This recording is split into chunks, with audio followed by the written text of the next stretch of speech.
I'm Shwa, and you are listening to Light Up with Shwa, a weekly podcast to open our hearts and minds on a journey with me.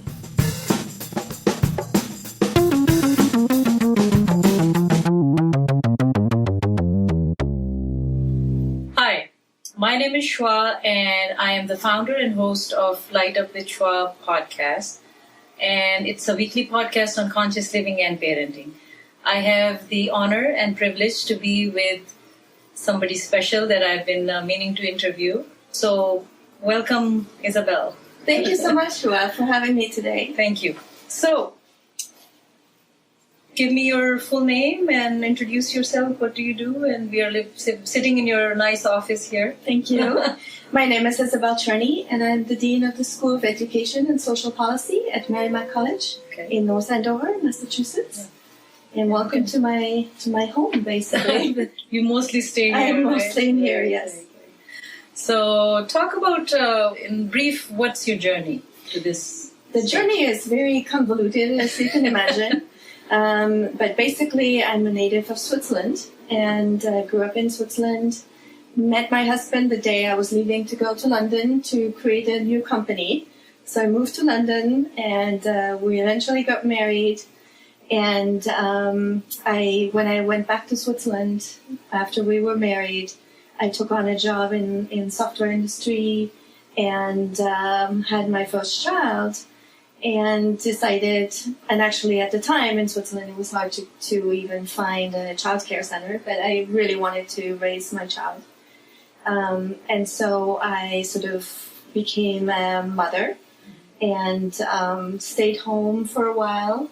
And my husband's parents were starting to get really old, and he wanted to return to the United States. So we decided to find a job for him in the Midwest.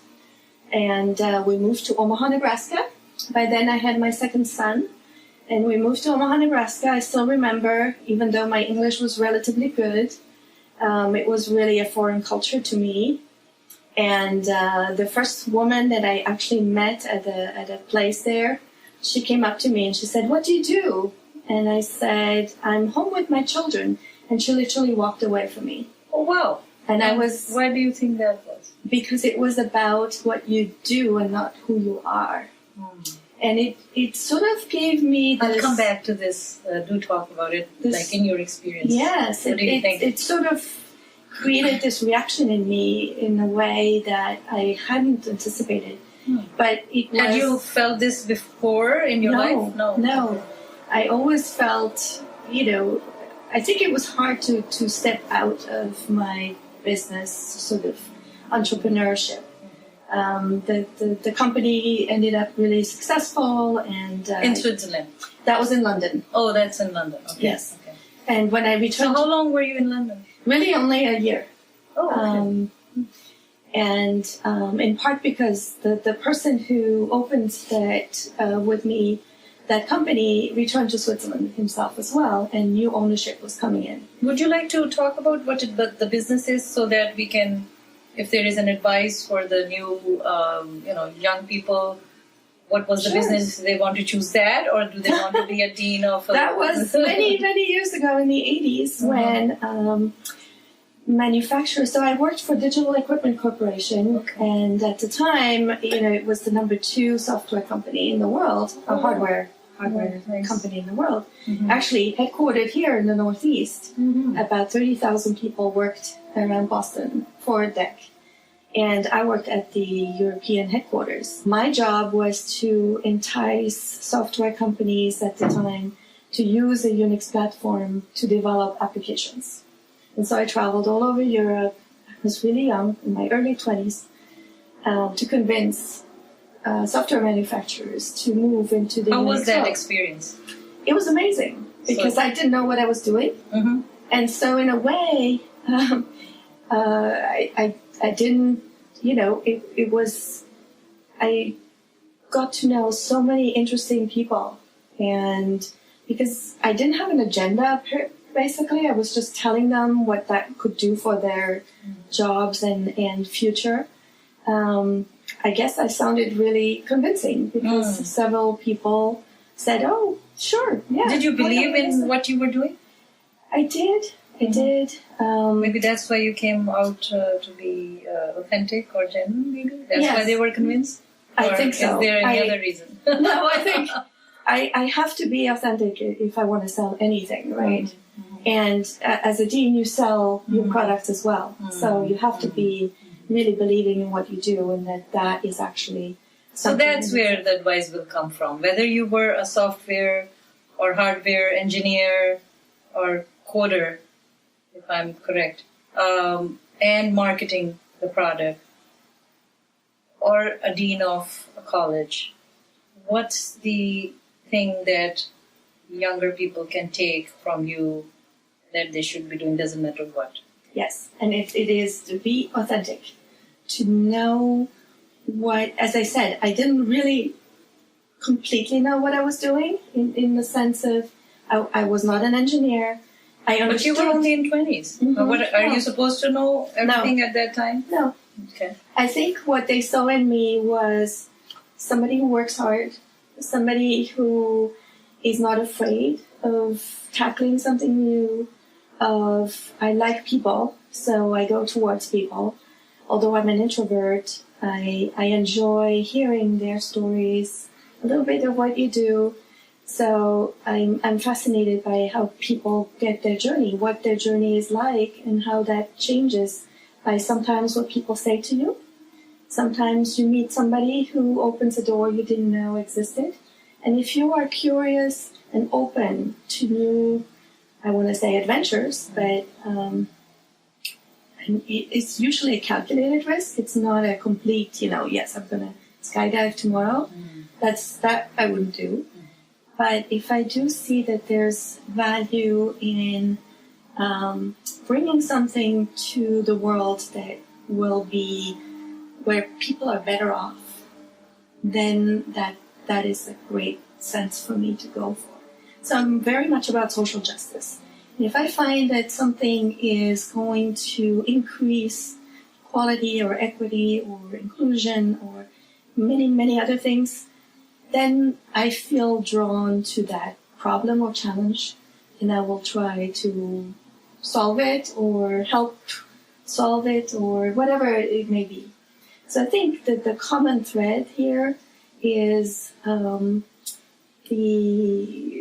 adventure of life, and to embrace it and to always stay true to your values, because you do have to believe in what you do, and that is so crucial. Wonderful. Thank you. So anything else you want to say? Yeah, sure. Well, and then we moved to the United States. We moved to Omaha.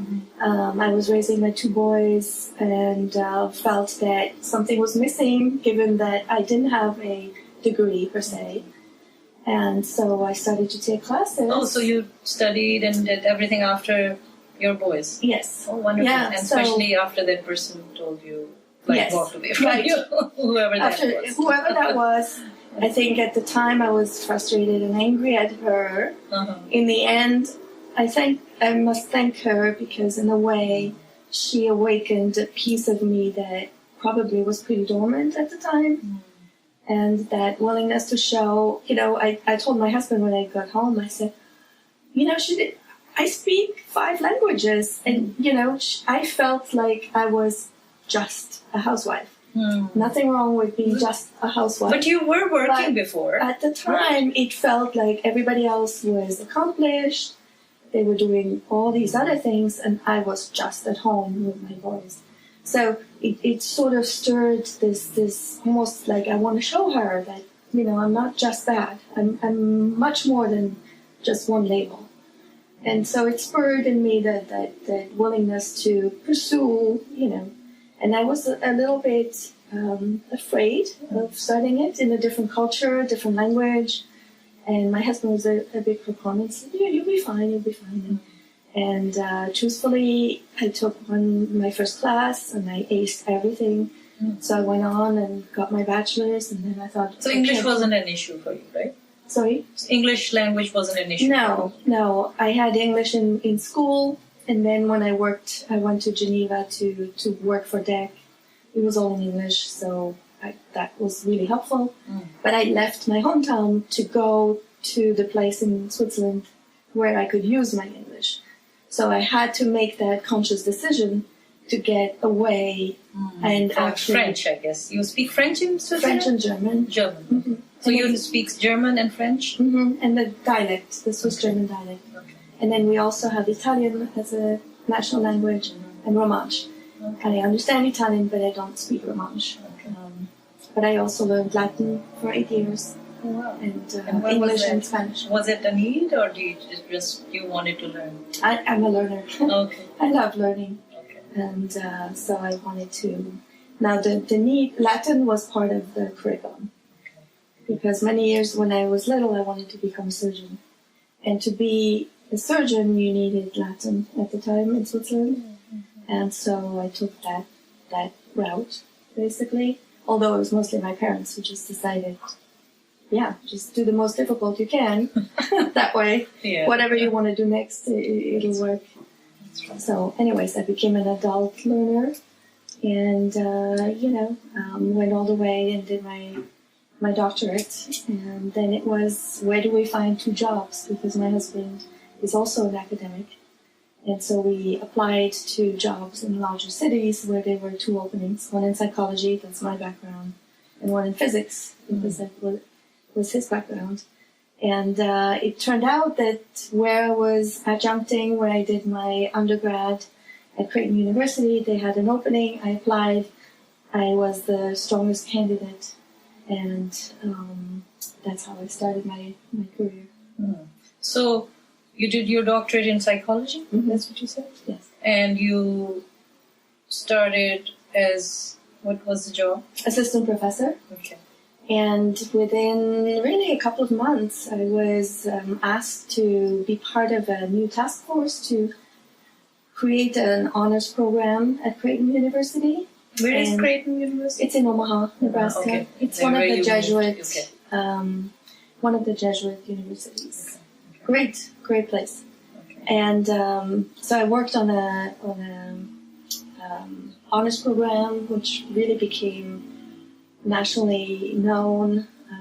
It was a great opportunity for me to show my leadership skills, I guess, in some ways. So how did you learn your leadership skills, for example? That's a great example.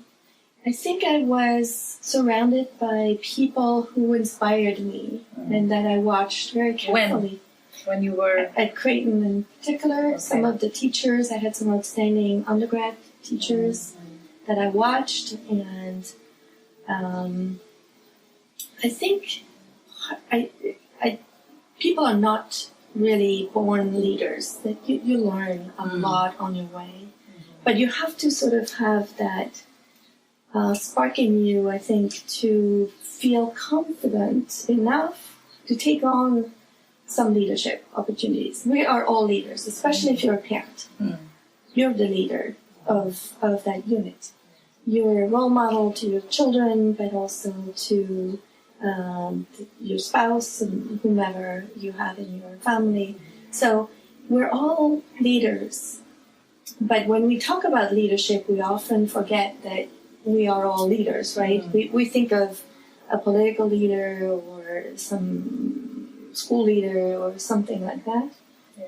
And so those are different skill sets. That's true. But we always have followers, whether we know it or not.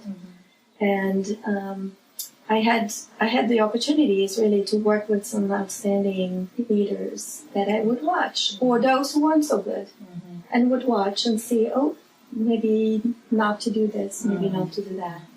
But I think, again, it's knowing yourself, it's knowing where your strengths are is really important, right? Yeah. And you're surrounding yourself with people who are different. Okay. I think that's really important because you need to hear the other sides of the story. So you are comfortable in uncomfortable situations? I wouldn't say I would be comfortable, but I will seek those out if necessary, because that's how you get to the truth sometimes. Because if you surround yourself with people who think similarly, well, that's great. But then you're just rehashing the same things over and over, and you don't necessarily see how other people think or where the problem is, because you've surrounded yourself with groupthink, basically. That's true. So I guess this was a good advice for the new, people who are thinking of getting whether in anything. I guess these were some, leadership skills, or not to be afraid to go to places that you don't know, and unknown places, what you call explored territory, and all that. So very important. Yeah, and that's what you did. Seems like all your life, most of the life. Right. Yeah. I traveled around the world, and every time I learn so much from just watching and looking at other people. So do you think when you traveled around the world, if somebody's listening to you would say, wow, she had all the opportunities. Did you create opportunities, or were you privileged to just have that? No, I created opportunities in many ways.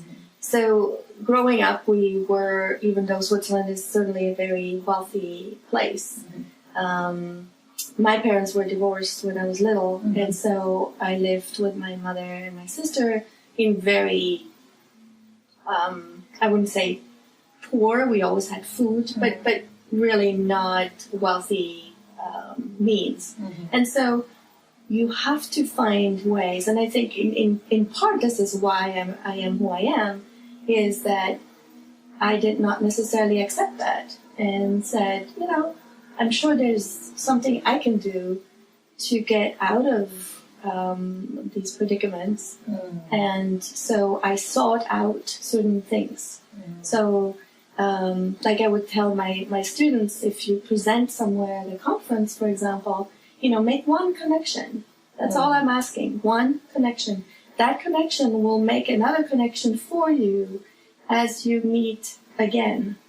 And it has worked wonders for me over the years. Is that all these one-on-one connections have become these thousands of connections, literally. It's like a snowball effect, right? They just get bigger and bigger. And so you get this network of support, this network of people who will tell you, I know who to go to, who will tell me, that's ridiculous. Don't do that. Or, yes, this is a great idea, right? So I know who's going to tell me the truth, who is going to support me, who is going to, So this is very good. So you must have experienced this. How do you identify that? Like, how do you differentiate between all these people? That has come over a long period of time. And the friends that you think are friends are not always the friends that are friends. So by moving, I haven't moved that much, but I've moved across the pond, I've moved in different places. It was interesting to see who stayed a friend, because I'm quite loyal, so I will try many times to reach back to the friends. And because I'm the one who moves, I have to make that effort. So when I go back and visit Switzerland, for example, I have to make sure I contact all my friends and say, hey, I'll be there during that time, can we meet, etc. So the burden is on me. And over time, you see those who come and make the effort and those who don't. And so over time, my set of friends, some have stayed the same, but many that I thought were good friends ended up being just acquaintances. They were nice and good. But they didn't want to put effort in meeting you. Yeah, because it takes effort for relationships to work. And if it's only one way, and that was a lesson I learned as well. I had this one friend, and I was always the one initiating, until I realized every time I met with her, I was in a bad mood. And my husband said, you're always in a bad mood when you meet with this person. And I thought about it, and I said, you're right. And it's why probably... was that? Because I think there was a lot of, she was unhappy, and she would and I eat up whatever people say. And so I was unhappy for her in a way. And so then I become unhappy about my own life when, in fact, there was no reason for it. You should surround yourself with people who are happy. Also, in addition and hopeful and positive. Who are drainers or drain your energy. You need those. Yeah. You need those because exactly. Some people just suck out the energy. Yes, that's what I was saying. And I decided then and there when he said that, I said, I don't need that relationship. It's not there's no good for me. obligation, right? No. Yeah. So, and that was okay. But it takes a while to go through these stages. It's almost you accumulate a lot of people over time, but they're not always all there for the right reason. And sometimes they surround you because of the wrong reasons, right? Because you may open up something for them, or let's say I'm not wealthy, but if I were wealthy, I could see that would be difficult because you don't know, is this friend now there because of me or because of what I can provide for them, right? So what is to be wealthy? For me, being wealthy would be, and I'm using the word differently now. This example was really much about money. Wealthy for me is really having the opportunity and sort of to have the wisdom about life, about what is important. That friend couldn't see that. You had that? Do you think you had wisdom, quality? You had At the time? Yeah. No. No, okay. No, I think for me at least that wisdom has come over, and I'm not there yet, by all means. There's many more years I have to learn and continue. Do you ever get to the end? Do you think? I don't know. I don't know. There's very few people. So in psychology, we talk about self-actualization, where all these other needs are met, and you're sort of surrounding yourself with positivity. I would say, like Gandhi or even Oprah might be two people who are self-actualized. But there are not that many out there. And there's still, not Gandhi, I don't know, but Oprah, I know that, she's still learning. Yeah. And she's always learning. Yeah. I think, and that's part of life. Once you stop learning, then the decline starts pretty fast. Yes. Okay, well, let's come to a little bit of the topic that I am here also for. You have talked quite a bit about being conscious of your life and how you reached that with time, right?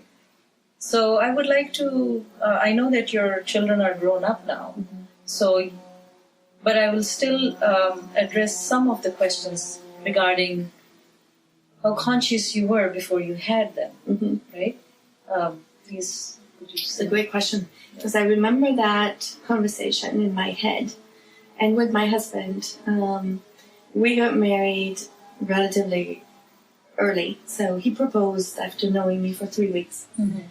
So it went really fast. But I knew he was the right person. Okay. And how did you know that? I have to come. Okay, we'll talk about that in relationships. Okay. So when we decided to have children, part of me was saying, I want to be young so that I have the energy while they're small. But also, I had a grandfather, and I wanted him to be a great-grandfather. So in a way, it was very conscious. Very conscious in that sense. And then I never thought I would have children that soon. It just worked right away.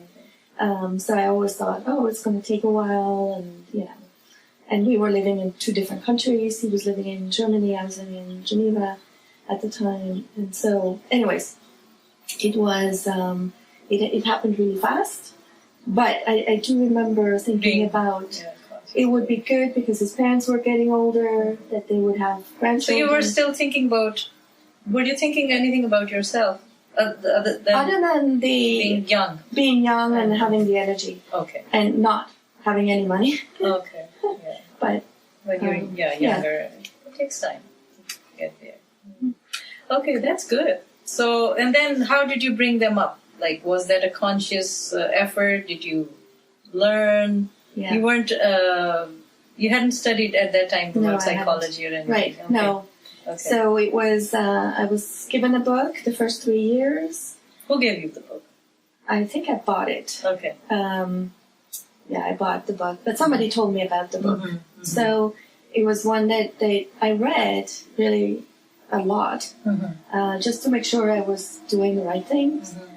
But a lot is, it's just, from my perspective now, was very common sense.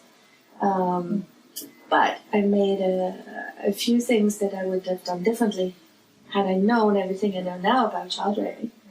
But in the end, I think me staying home was the best thing for my oldest. He was somewhat on the spectrum. Not that he's autistic, but he had tendencies in that direction. And me being there all the time, we never left each other for the first 2 years, which was not healthy. I give you that. But in a way, it just, now that I know what I know, it was the right thing. And I'm not sure if I had known what I know now, if I had done the same thing. I think I would have done things differently. But you never know. Can you talk about what differently, if they're positive? Anything that you could have done? I think for me, I was a slave to him in a way, right? So I really had no life whatsoever. My husband was doing his research, was never really around. Yeah. So it was me, full time, all the time. And he was difficult. He was a difficult child. And so it was, my sanity was probably not the best, in the sense of, you give up a job where I traveled around, where you're valued, you get a salary, there's certain incentives that you get. And none of my friends had kids, nobody. So I was alone in this apartment that we were renting from somebody else, and not even our furniture, with this tiny baby who cried a lot. And so I know that probably what I would have done was paid for a nanny or somebody just to get out of the house here and there. Or so you think that is important to have some break? Yes. Because you don't have any family to help. No. And my husband was always absent. Yeah. So, to connect with your spouse is important. To feel connected to the world is important. So it was really very isolating in so many ways. So from that perspective, and truthfully now, looking back, if I had continued on my career, who knows where I would be, right? You never know. But I think for my sanity, it probably would have been better to do a few things here and there. Thank you for watching part 1 with Isabelles Journey. Please stay tuned for part 2 with Isabelle as well.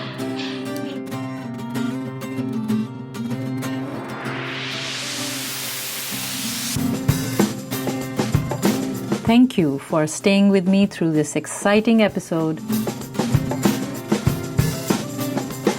Please don't forget to subscribe and stay tuned for the next episode of Light Up with Shwa.